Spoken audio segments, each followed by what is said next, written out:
raise your hand if you have a question.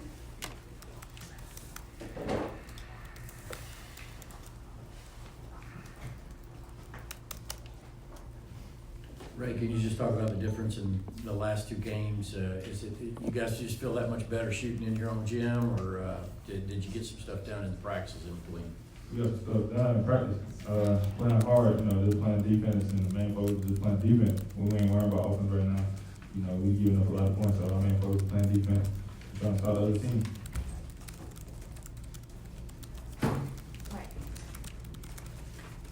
I guess just for you personally, your trip to Knoxville last year wasn't one of your better performances. How intent were you to, strike a measure of revenge? Do you remember as a player things like that against certain teams or moments like that? Definitely. Last year, that's my worst loss ever in my life. So, I just, want to give it a win. No matter what, I just want to get that win. So the main focus was playing hard defense, scoring if I can, get my teammates involved, and that was the main focus. You got in a little bit of foul trouble early, right at the beginning. How did you manage to stay out of that and control that for the rest of the game? Just stay cool, stay to myself, stay focused, let the game come to me. Don't go out there and get another crazy foul, and just play my game. The last two games, y'all were outscored by double digits in the second half. How much did y'all talk about that at halftime and sort of keep your foot on the gas and not let Tennessee cut into that lead? We just stayed in the locker room, put our foot on their neck, and just play our game. Main focus was defense, because, they hit a couple shots, they get hot, and you make them run. So our main focus was, not letting them get on the run, anything like that. And if they did get on the run, try to stop it.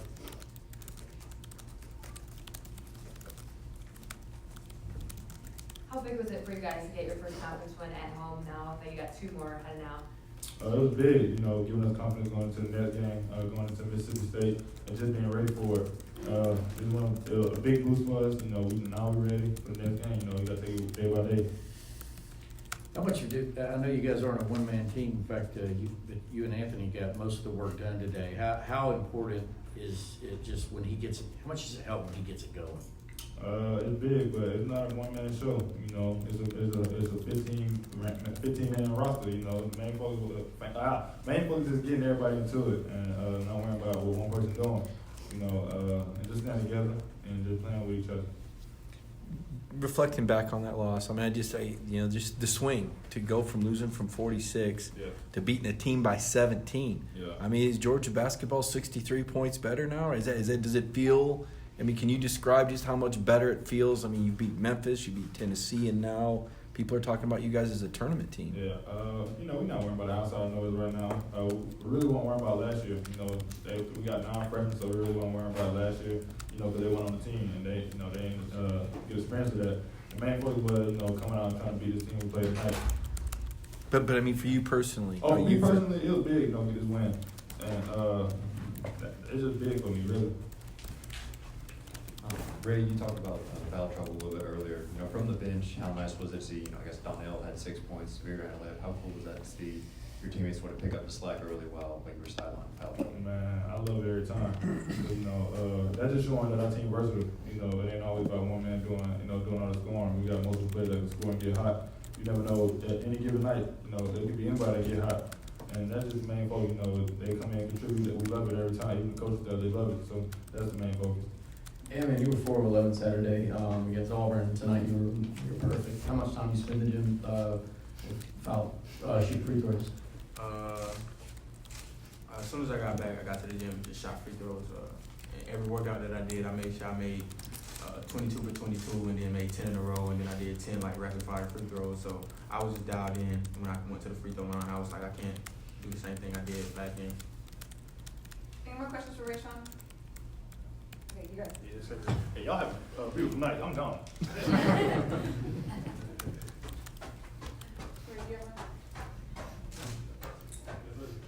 You came out obviously with 20 points in the first half and then fell a little bit quieter in the second half. What's kind of the shift there in your mentality? I didn't feel like I failed. I just felt like I did what I had to do in the first half. We got a lead, so now I'm just going to try to create for my teammates and do what I can with the ball and dishing the ball to them. So I wasn't really trying to do too much. I was just trying to get a win and get a win as a team. So then how does your role shift in the second half when you're trying to do that? Just passing the ball, trying to find my teammates, trying to get people like Ray going because he was in foul trouble early. So I know what he want to do. So I'm trying to get Ray going, Tyree Crump, people like Christian Brown, Jordan Harris, just getting them the ball and let them do what they do. Anthony, Tennessee I looked like the longest team you guys had seen, and they had some really athletic guys. I mean, how much did you relish that challenge? I saw you matched up with Pons, one of the guys, I think you touched the top of the backboard. When you play against guys like that, does that raise your adrenaline or your competitive fire, knowing what you're going up against there size-wise and athletic-wise? I mean, I didn't know anything about those guys, so no, not really. I just knew we was playing Tennessee, and they had a really good team, really tough team. So we just came out there and played tough. It seemed like at times against Auburn, you maybe settled for some jump shots at times. How much did you and Coach Crean maybe talk about maybe driving to the rim more and getting better shots, catching shooting shots, stuff like that leading up to this game? And how did it affect kind of what shots you look for tonight? I mean, we always take it. I don't feel like I settle. I just feel like sometimes they pack the paint, so I got to take the jump shot and make them come out. But yeah, we talk about it all the time, so I try to do it more today, and I'm gonna try to keep doing it every game. I think before the half, you had a dunk and you hit the long three. You wanted to celebrate with the fans a little bit. Seemed like, do you enjoy that interaction, trying to kind of get it with them? Yeah, definitely. I mean, I love the crowd. I love the fans. I appreciate them every time they come out and support. They're always great energy, always loud, and the best fans ever. So every time I get a chance, I try to celebrate with them. What does Savia mean to this team, and did it feel like something was almost missing when he went down with that injury? Savia is probably the heart and soul of the team. I mean, he always brings energy, everything we need on the court. And when he went down, everybody was just like sad because, I mean, we can't really do anything without Savia. But I told him when he went down, when we got in the huddle, I said, I'm going to pick you up. Don't worry about it. You done for the day. I'm going to make sure we get the win. So just being able to depend on your brothers is great. How'd it feel to be a part of your first conference win, and how can that help the momentum going forward in these next conference games?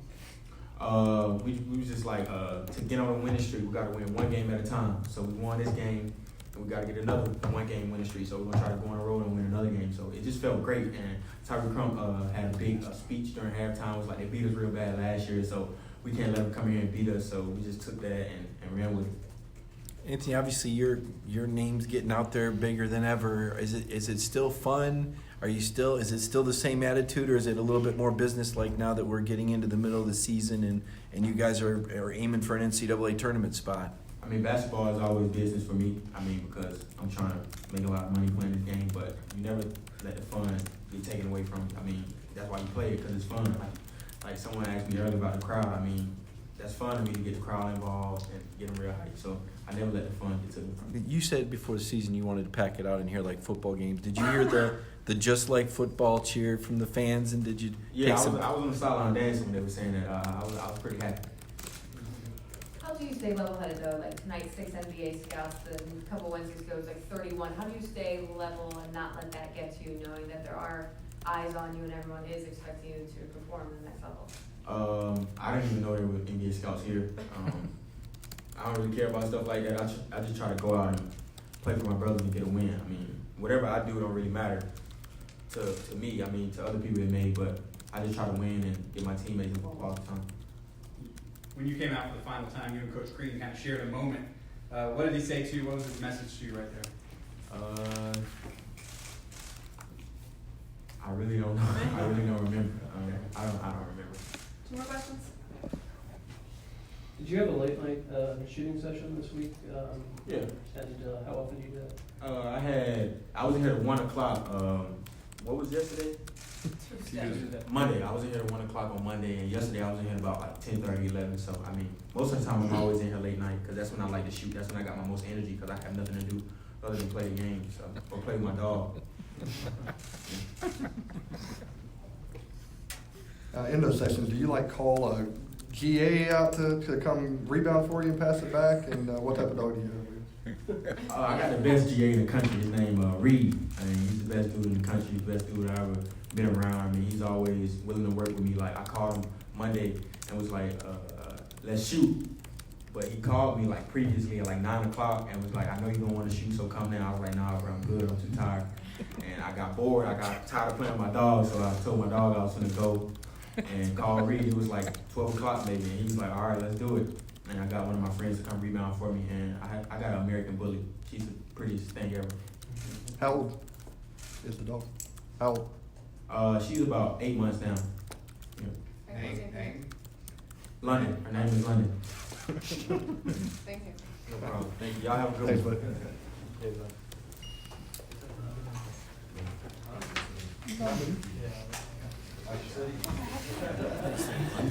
London. I think so. Maybe it's Well, Linden. now I'm clarifying. I just want to know why London. Go back and look. Quit talking about my dog. I didn't mean it. Like every other room. I'm not telling you my dog's name. And you see me. Thought he'd be doing some homework somewhere. No, just Crean. picked up on the dog. This first semester now. No concern. He's got Didn't he have to press Ryan it? Hughes goes on Instagram Live all the time, just driving down the road. Still, let me go perform. I'll do my stand-up act. Go ahead. How long before Coach Crean? Oh yeah, we still got an hour and a half, 2 hours. Big We don't know when Crean is. Oh, he's coming now. Holy macaroni! Coach Crean's coming. Because America. All right. I do believe that. Coach Crean in the house. We don't need a mic. Let's go, it's men are on deadline. It's not my fault. Right there. Right there, blame him. Blame him, faulty wiring.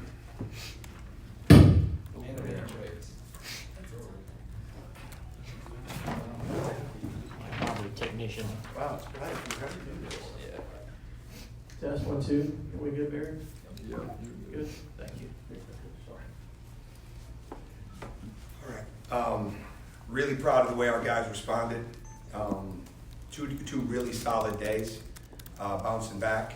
I thought our practices were really spirited. They were lively. They were competitive, and they bought into what we had to do. And we weren't as physical as we need to be when it came to the rebounding, but we were more physical than what we had been. And that's the only way we're going to win, and it's really the only way you play Tennessee. I mean, they're the way they are, and he's a Hall of Fame coach. Rick is for a lot of different reasons. But everything starts at the top with the level of toughness that they have. And his teams have always been that, going back to George Mason, Providence, Clemson, Texas, and certainly at Tennessee. And bottom line is you got to match that. You got to match that when you play. And I thought our guys did. Proud of the way we kept the ball moving.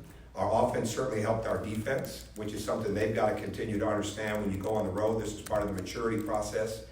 That if you move the ball, if you move without the ball, if you're active and you don't stand, even if you're not making shots, if you guard well, if you rebound, if you get out of the break, good things will happen eventually. But what happens to young teams, and ours is no different, when the shot's not going, sometimes the defense and the rebounding aren't as good. And that's the biggest Achilles heel we've got to continue to grow through with as many young guys as we have. So tonight was a good example of what happens when both parts are clicking. And I'm proud of the way that they played. We got a lot of contributions, and it was a great victory against a phenomenal program and like I said, a Hall of Fame coach. Should be in the Hall of Fame. I'm not sure what his eligibility is. He should be in there.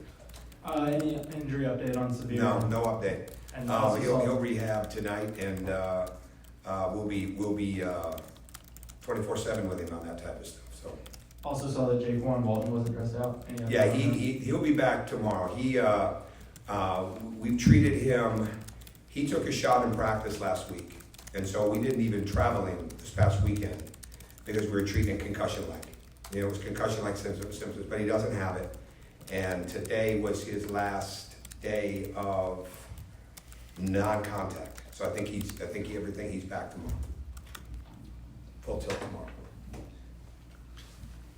Coach, can you just, I guess, maybe capture the big picture of this? I mean, it's a 63-point swing from when they beat you last year. You got Kirby here, Matt Stafford here, David Pollock here. I mean, this was an event, and to get this sort of a win. Don't forget those 2,000 plus students that were here for the second time in a row. What was it, John Bateman? Yeah, 2007 to 19.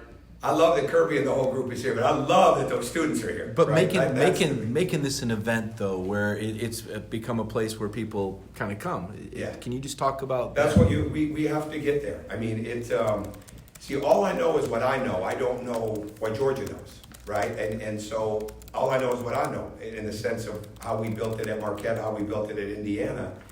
And the bottom line becomes, no matter what, everybody has got a high level of importance because they're at your arena. And I know that sounds corny, but that's the way it's always been. You don't make attendance jumps if you take it for granted. You don't make attendance jumps. Well, obviously, you got to have something they're excited to see. It's got to be a happening. It's got to be an event.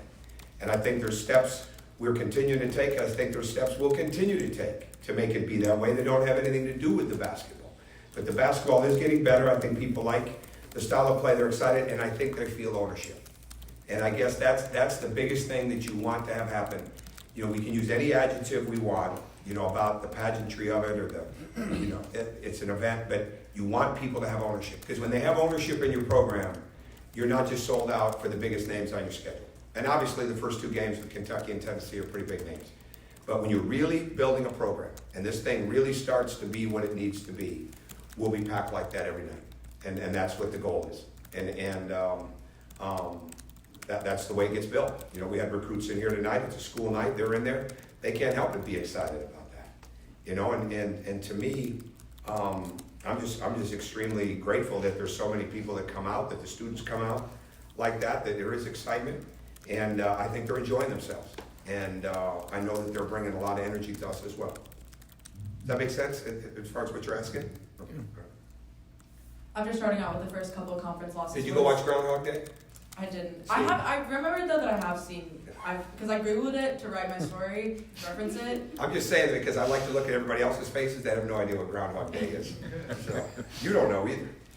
You've seen Groundhog Day? All right, go ahead. I'm sorry. You're fine. After starting out with those first couple conference losses, what does tonight mean to you guys, both for tonight and moving forward? Well, I think the bottom line is you can't stay behind too long. You got to learn from that game. We can't start looking ahead, right? Because then it's complete stress, right? You just can't do that. And you can't, you know, for a coach, every game is a must-win. That's your stomach. I mean, that's your mindset. You don't want to bring that to your players, right? Because that's a level of pressure that they're not built for that, right? Most aren't. You want to get them to understand what causes you to lose, so we can eliminate that as much and get what gets us to be able to win, and try to focus on those things as much as possible. Our transition was better. Our rebounding was better. Our ball movement was better. Our ball reversals were better. Anthony was on different sides of the court more and more tonight, attacking from so many different areas. Anthony was on the attack, and when you're on the attack that way, all of a sudden there's the threes. Right, and you know that's how we need to play, right? So you get so focused on that, you don't really focus on your schedule. You focus on the opponent, what it takes, and then you want the results to take care of themselves. But we don't overly talk about the schedule. We don't overly talk about, hey, we're 0-2. We don't do that, right? Because all that's doing is bringing needless pressure, right? We got to improve. We have a very young team. I keep it in perspective, but I don't go out and coach practice with perspective. We go out and coach practice to get them better. And at the end of the day, we got 10 new guys, so there's got to be a little perspective. And we're trying to work on that. But it was a great victory against an outstanding program, no question about it. Coach, I think Anthony's had bigger games, but did this seem like his best all-around game tonight? I'm not a great ranker, but I'd say pretty close. Yeah, because of the way he attacked. There was a great mix. He's got a lot of pride. You know, he didn't like the way he played the other day. He didn't like missing the free throws, those type of things. He's very, very serious about being a winner. He's very, very serious about learning how to be efficient, right, and learning what all those things take. And he's also 18, right? And so at the end of the day, I thought it's a great example of when you're on the attack, when the ball is really moving, all right, when we're playing from side to side. All right, all of a sudden, as much as everybody's got a game plan for you, you're still getting open looks because the ball is moving. And when the ball is not moving and guys are standing, we're like any other team in the country, real easy to guard. But when the ball is moving, the bodies are moving, it's getting from side to side, there's 4 or 5 passes. I mean, it makes everybody better. And I thought he was really locked in defensively as well for the most part. Coach Anthony said Tyree talked to the team at halftime about the Tennessee game last year and how, you know, the team needs to keep their foot on their neck tonight, even with the big halftime lead. One, what does it mean to have a senior leader step up and take that role? That's great. I didn't know that. I wasn't in there at that point, but that's great. That's great. He's really, I think we're going to continue to see Jordan, Donnell, and Tyree really continue to grow in their own way, the seniors on this team. And what I like tonight is, even though when Tyree wasn't making those shots, he was still playing extremely hard and aggressive. I want him looking for that ball. Right? I want him taking those shots. I thought Jordan did a good job. Donnell did a good job.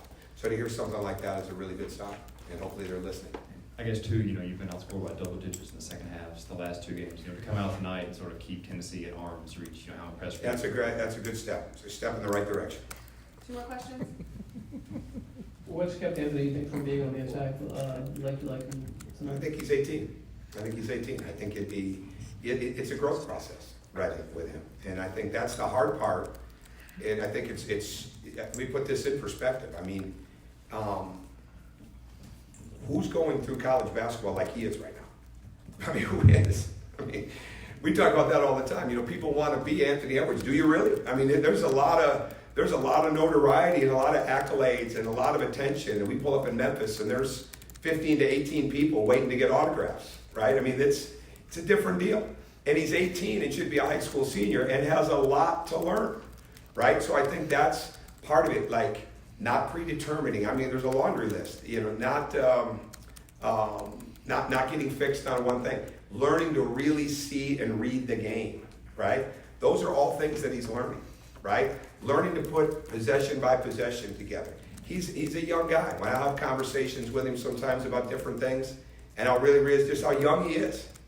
And it hits me sometimes, like, these guys are really, really young guys. I mean, we can't leave anything to chance in what they've got to learn. And then they've got to go out there and perform, and especially like him at a national level, where all these eyeballs all across the country and world are on him, right? And it's not an excuse, it just is. So, like, we just have to continue to help him grow and help him learn, and I think that's what he's trying to do.